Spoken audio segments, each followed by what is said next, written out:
牧原牧屋プロダクションズ。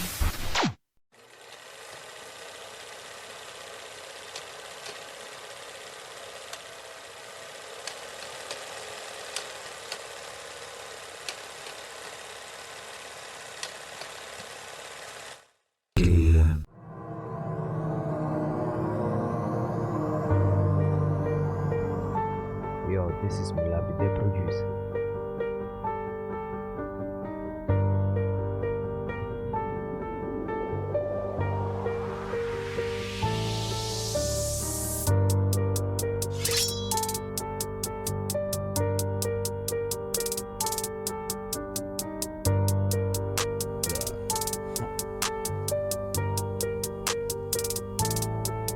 Ya, escribir hasta aburrir, otro día y compartir mi mierda contigo, amigo, algo que decir. Poquitas cosas decididas, todo viene rodado. Espectador de una película que hubo acabado. La noche me castiga, te dejo las llagas, dolor más tinta y humo. Cuanto más me consumo, bro, más vivo. Hoy salí de otra celda, sueño interrumpido, mi miedo más cabrón vivido. Déjame dormir si estoy dormido, nada para partir y siempre inacabado.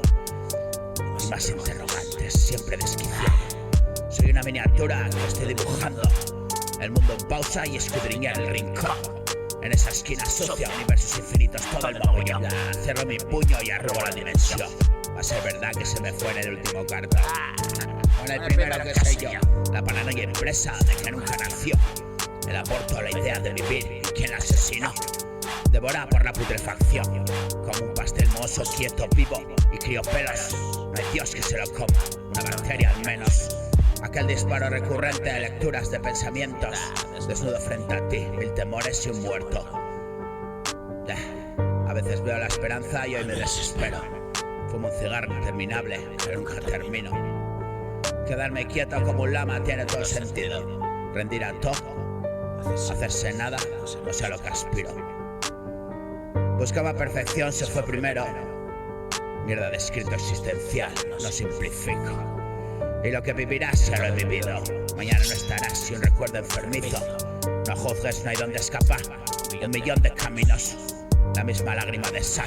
Un concepto, un destino, un término, una imagen, un sonido y todo uno y nada. Otra vez no, te lo suplico.